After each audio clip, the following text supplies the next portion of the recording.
Saya tidak mau menjadikan badan usaha milik daerah menjadi tempat menyimpannya tim sukses. Tidak akan ada di pemerintahan saya.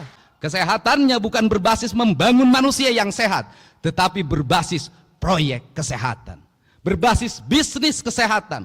Kalau kesehatan sudah menjadi proyek kesehatan dan bisnis kesehatan, maka Pancasila yang kita agung-agungkan sudah terdegradasi dalam materialisme, di mana manusia boleh mengeksploitasi orang lain demi kapitalisasi yang dimilikinya, di mana manusia boleh memiskinkan orang lain demi perusahaannya mendapat keuntungan. Kalau kita konsisten pada konsep Pancasila, kalau pada konsep silih asa, silih asi, silih asuh, maka kesehatan bukan hanya pengobatan, tapi kesehatan membangun manusia yang sehat, dimulai dari pola hidup yang sehat.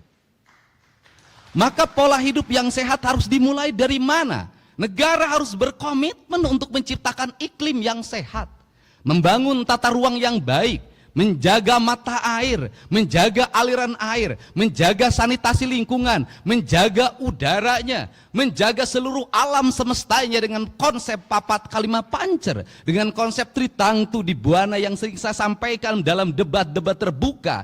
Karena itulah yang diajarkan oleh leluhur kita, sehingga ketika saya mengatakan bahwa pembangunan di Jawa Barat itu harus kembali pada pembangunan yang berdasarkan asas-asas ajaran leluhur, sesungguhnya bukan klinik, sesungguhnya bukan mistik, tetapi sesungguhnya sebuah pengetahuan metafisika, sebuah pengetahuan tentang alam raya, tentang manusia membangun hubungan dengan alam dan seluruh semestanya, yang disebut dengan kemanunggalan. Itulah konsep asasi tentang jati diri bangsa yang sebenarnya.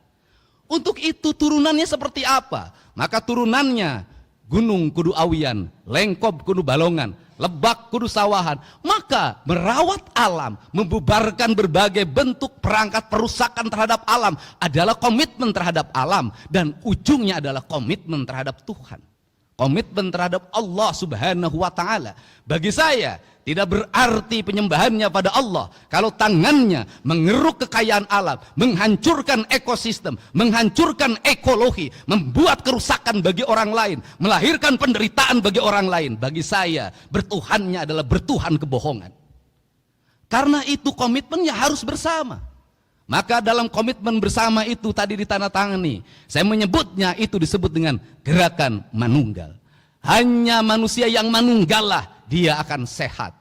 Hanya manusia yang manunggalah dia akan sejahtera. Dan hanya manusia manunggalah dia adalah manusia yang menyatu dengan seluruh alamnya. Dan kelak ketika dia meninggal, dia akan kembali pada kesucian dirinya, kembali pada Allah sang pemilik dan maha suci dalam hidupnya.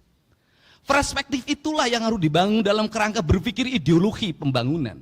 Untuk itu, dari sekarang saya minta seluruh konsepsi pembangunan di Jawa Barat harus berdasarkan asas kesehatan. Kir mobil harus asasnya kesehatan. Menjaga keselamatan penumpangnya, menjaga keselamatan sopirnya, usia kendaraannya bukan hanya memenuhi perangkat administratif.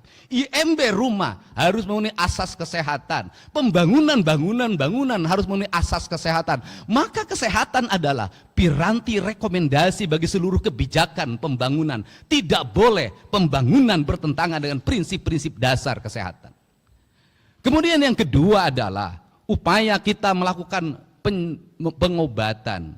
Maka seluruh perangkat pemerintah harus segera mengalokasikan pembiayaan, menyediakan puskesmas pembantu di tingkat desa dengan kekuatan layanan yang memadai, menyediakan puskesmas di tingkat kecamatan yang rawat inap dengan kerangka layanan yang memadai, memberikan rumah sakit layanan di setiap kabupaten kota, di mana satu rumah sakit di kabupaten kota yang satu memiliki spesialis penyakit yang A, yang rumah sakit kabupaten lain yang B, yang kabupaten yang lain yang C. Maka yang disebut dengan pembangunan aglomerasi wilayah, saya menyebutnya dengan pembangunan wilayah wilayah kebudayaan. Dulu pemerintah kolonial menyebutnya ekskresidenan. Maka di ekskresidenan itulah harus tumbuh rumah sakit kabupaten kota yang satu sama lainnya saling mengisi. Yang satu unggul di paru-paru, yang lain unggul di kanker, yang lain unggul di bedah saraf. Maka investasi negara, investasi pemerintah provinsi harus mengarah pada itu.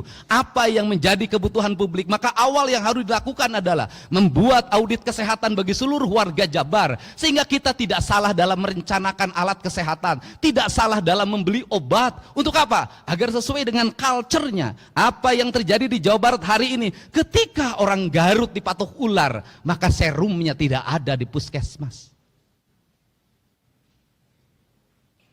Untuk itu harus diidentifikasi secara ekologi. Di desa ini ular apa? Kalau mematuk petani, mematuk nelayan, mematuk buruh tani, maka kita harus sudah siap. Maka di desanya sudah ada serum bisa anti ular.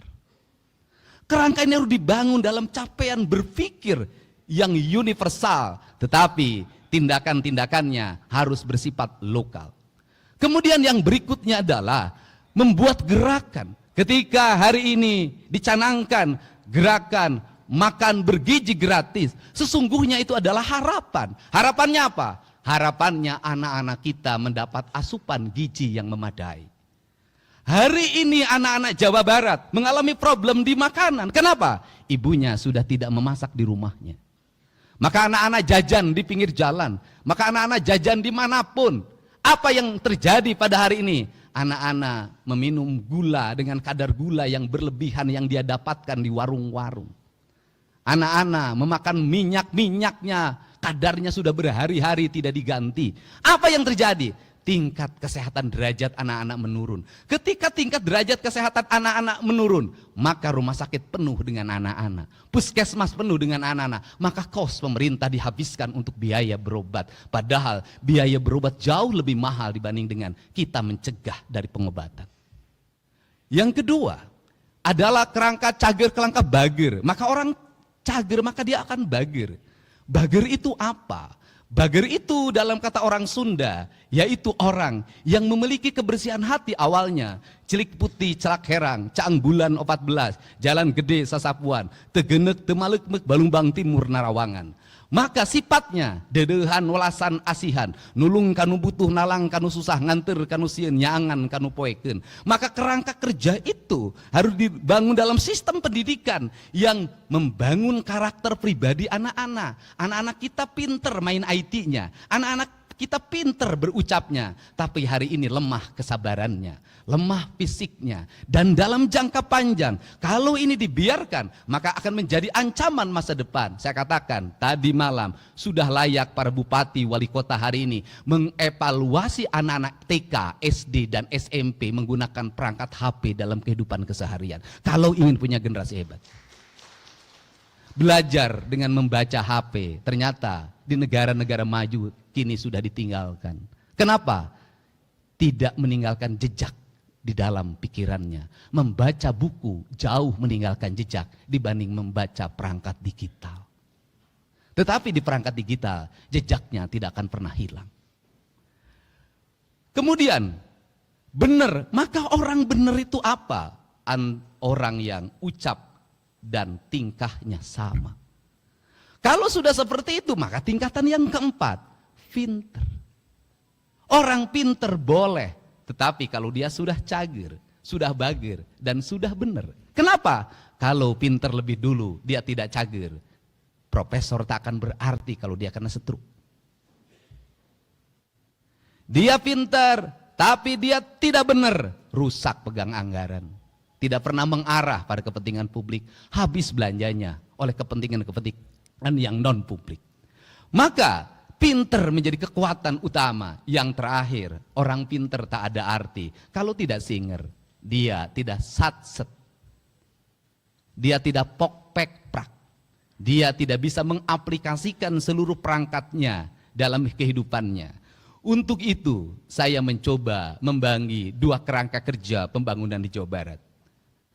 Kerangka kerja yang pertama di tahun 2025 dan tahun 2026 serta sisa setengah dari 2026 2027.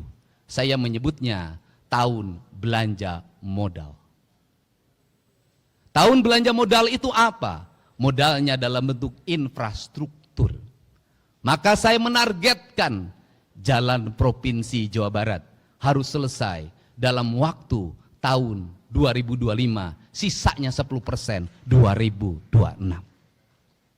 Ruang kelas baru sebanyak 3.333 ruang kelas harus selesai pada tahun ini. Sekolah-sekolah yang hari ini tanah-tanahnya masih milik orang lain, bangunannya milik orang lain, harus selesai pada tahun ini.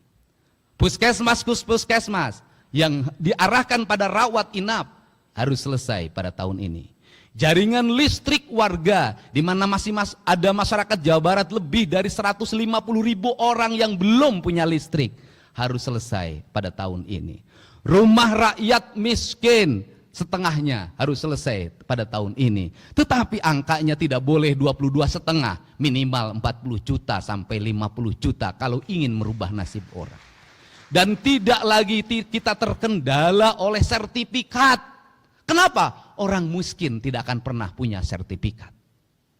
Tidak boleh lagi terkendala dengan kepemilikan tanah. Orang miskin tidak punya tanah. Maka tugas negara adalah menyelesaikan seluruh program administrasi tersebut. Jangan administrasi membuat mereka kehilangan harapan dan deritanya tidak akan pernah berakhir.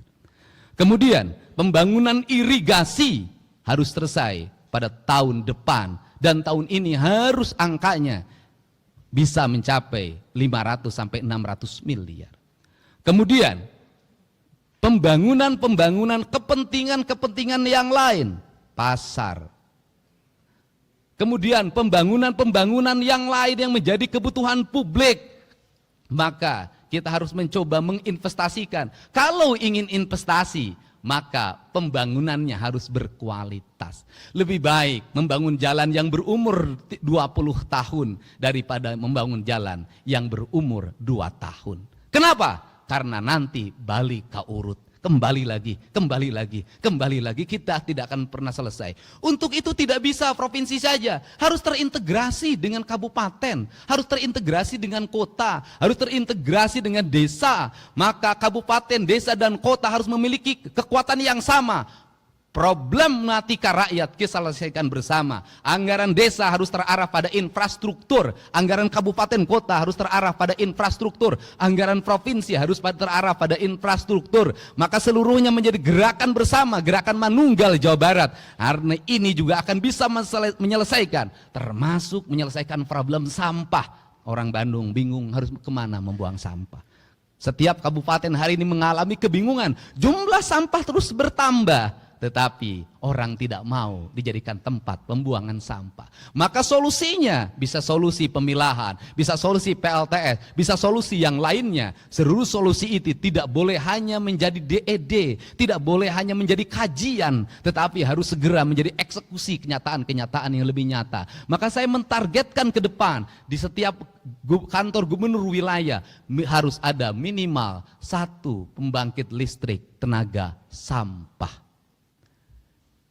Ini jangka 2 sampai 3 tahun.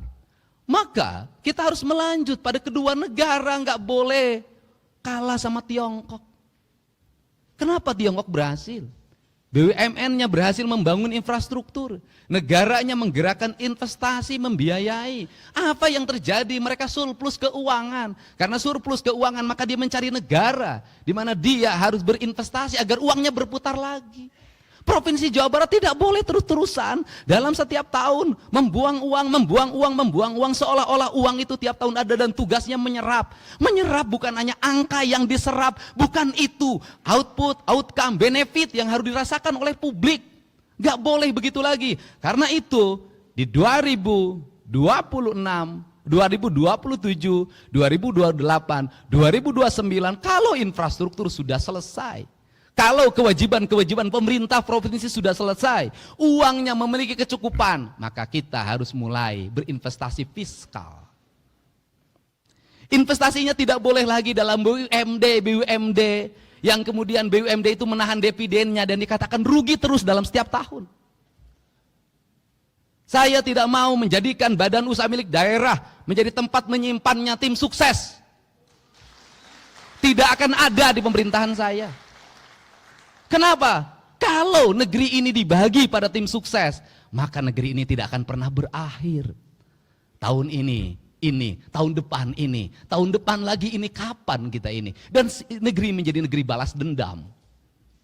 Tetapi BUMD saya akan lakukan apa? Audit investigatif. Agar apa? Agar bisa ditemukan bekerjanya baik, kredibel, punya untung atau buntung terus. Kalau buntung terus, ngapain? Gaji pengangguran, ngabisin duit APBD, tutup. Kita arahkan apa? Investasi pada BPR yang sehat di kabupaten kota dan kecamatan yang sehat. Agar apa? Agar uang provinsi bisa diserap oleh masyarakat yang jujur. Kita tingkatkan lagi investasi di Bank Jabar walaupun sudah terbuka. Dan Bank Jabar harus mengalami efisiensi. Efisiensi apa? Struktur jabatannya jangan terlalu banyak. Jumlahnya disedikitkan. Untuk apa? Karena Bank Jabar itu nggak usah pakai struktur banyak juga sudah untung. Pelanggannya ASN, anggota DPRD, bupati dan wali kota, termasuk mungkin saya nanti. Nah, kenapa? Kalau seperti itu, maka kalau jumlahnya sedikit, untuk apa? Agar dia dividennya tinggi. Kalau dividennya tinggi, belanjakan untuk kepentingan publik lagi. Kalau kemudian punya CSR, jangan disembunyikan, umumin berapa CSR-nya. Dan saya merencanakan CSR pada tahun 2025 untuk pembangunan sekolah. Satu sekolah dari CSR. Kalau seperti itu nanti anak-anak kita bisa bersekolah. Tidak ribut lagi. Tidak mengalami lagi anak Jawa Barat 350.000 ijazahnya belum ditebus. Negara sudah merdeka, ijazah belum ada di tangan. Ini adalah kerangka. Kalau kerangka ini sudah dibangun, maka pada periode ke depan kita menjadi provinsi yang memiliki kecukupan fiskal. Kalau sudah punya kecukupan fiskal, kalau provinsinya misalnya nanti ada BUMD yang profesional, bisa dikelola dengan baik, bisa jadi dia bangun jalan di provinsi lain. Bisa jadi dia bikin stasiun kereta api di posisi lain. Bisa jadi dia bangun apa di provinsi lain. Kenapa? Duitnya menyebar ke tempat lain. Kita punya kecukupan. Dari kecukupan itu apa yang akan terserap? Orang Jawa Barat nanti kerja di Kalimantan, membawa investasi provinsinya. Orang Jawa Barat kerja di Sumatera, membawa investasi provinsinya. Penduduk bukan terbalik, orang lain yang kerja di Jawa Barat. Karena kekurangan tenaga profesional. Untuk itu beasiswa pendidikan hari ini adalah beasiswa pendidikan investasi. Diarahkan untuk siapa? Anak-anak Jawa Barat yang memiliki kualifikasi kecerdasan tingkat tinggi. Agar dia menjadi penggerak ekonomi. Agar melahirkan engineer-engineer baru yang bisa menggerakkan mesin produksi di seluruh industri. Ini akan dibangun. Tetapi mesin produksi, industri, investasi harus dilindungi oleh siapa? Oleh negara. Oleh siapa? TNI, Polri, Kejaksaan, dan peradilan pada akhirnya. Untuk apa? Agar mereka tidak ngeluh-ngeluh. Pengusaha ini sudah capek dan lelah. Dia harus bayar pajak. Kadang-kadang dipajakin. Setelah itu dia harus bayar. Apalagi desa ngajuin proposal, kecamatan proposal, ormas proposal, tidak dikasih, di demo. Padahal mereka sudah bayar pajak, sudah menyerap tenaga kerja. Kita harus membuat mereka menjadi nyaman. Kalau tidak ada investasi, rakyat Jabar mau kerja di mana? Yang tukang nasi goreng nggak akan laku. Untuk itu maka saya berani mengalokasikan pembiayaan dari provinsi untuk apa? Membangun ketenangan dan ketertiban di masyarakat Jawa Barat. Harga ketenangan ketertiban itu mahal. Betapa kita tidak bersedih tukang jagung dari kota Tasik digebuk jam 3 subuh pakai gear yang patah tangannya. Dari patah dia 2 yang dia alami. 1 tidak punya untuk berobat ke rumah sakit karena BPJS-nya tidak bisa memberikan pelindungan bagi korban kekerasan atau korban pidana. Yang kedua, kehilangan mata pencaharian selama 6 bulan ke depan karena tangannya patah. Rakyat negara harus hadir, tidak boleh lagi terjadi seperti ini. Dan saya, pemerintah Provinsi Jawa Barat, bersedia mengeluarkan uang berapapun demi ketenangan rakyat Jawa Barat. Ini yang dikeluarkan. Kerangka dasar inilah yang harus dibuat ke depan. Kalau sudah seperti itu, gemah ripah repeh rapi, rakyatnya merasa nyaman, sakit negara hadir mengobati, di jalan dia dilindungi, kemudian anaknya sekolahnya dijamin oleh negara, pekerjaannya tersedia, maka dia akan hidup di alam Jabar yang disebutnya alam surga. Maka klaim kita sebagai provinsi religius bukan hanya religius ritualitas, tetapi secara substantif religius membangun ketenangan, kenyamanan bagi seluruh warganya. Inilah kerangka pikir kita tentang pembangunan. Dan seluruh kerangka pikir itu, maka kita masuk dalam wilayah politik administratif.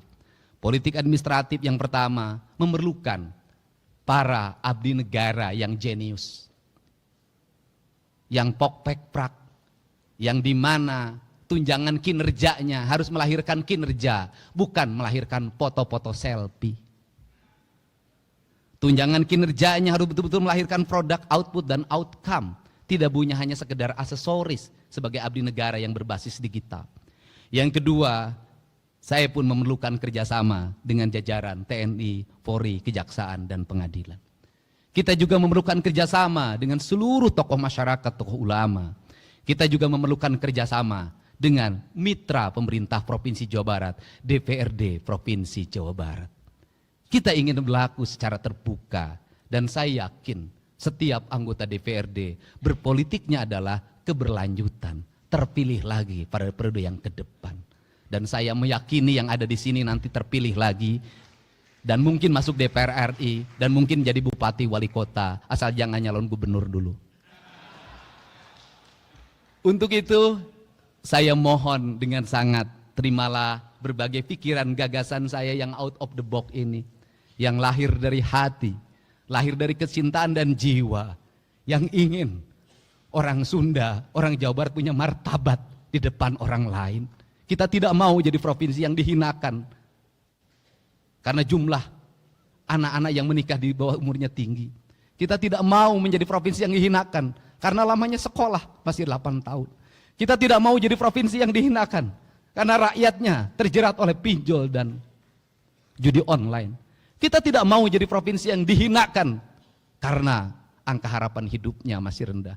Kita tidak mau jadi provinsi yang dihinakan, karena angka kematian ibu dan anak karena melahirkan juga masih tinggi. Kita ingin jadi provinsi yang dibanggakan, jadi provinsi yang memberikan contoh pada seluruh provinsi lain, bahwa anggaran negara kalau dikelola dengan baik akan melahirkan kesejahteraan bagi masyarakatnya. Untuk itu, saya mengucapkan terima kasih atas seluruh dukungan warga Jawa Barat yang telah berpartisipasi dalam politik 27 November 2024. Bagi saya, tidak ada partai pendukung, tidak ada partai pengusung, tidak ada partai lawan politik. Semua partai adalah sahabat saya yang memiliki cita-cita yang luhur. Dan saya pun tetap membuka ruang bagi semuanya untuk memberikan otokritik yang objektif dan mengarah pada solusi-solusi yang dibutuhkan oleh masyarakat. Bukan kritik yang bersifat kebencian atau didasarkan nalar-nalar sentimen karena persoalan pemahaman keyakinan yang berbeda. Untuk itu saya mengucapkan terima kasih. Semoga seluruh gagasan dan cita-cita ini bisa kita wujudkan dalam waktu yang tidak terlalu lama. Dan seluruh penantian itu bisa dirasakan oleh seluruh warga Jawa Barat. Saya mohon maaf pada semuanya apabila ada ucapan dan tingkah laku saya yang sering kontroversial, yang menimbulkan keriuhan di media sosial, tetapi tidak akan pernah ada tajamnya pisau kalau tidak pernah berasah dalam setiap hari. Pisau yang tidak berasah dia akan berkarat dan akhirnya tidak bermakna. Untuk itu saya ucapkan terima kasih. Lembur diurus, kota ditata, Jawa Barat istimewa. Wallahu muwaffiq ila aqwamit thoriq. Assalamualaikum warahmatullahi wabarakatuh. Sampurasun. Sekali merdeka tetap. Sekali merdeka tetap. Sekali merdeka tetap. Sekali merdeka tetap. Rahayu, rahayu, rahayu.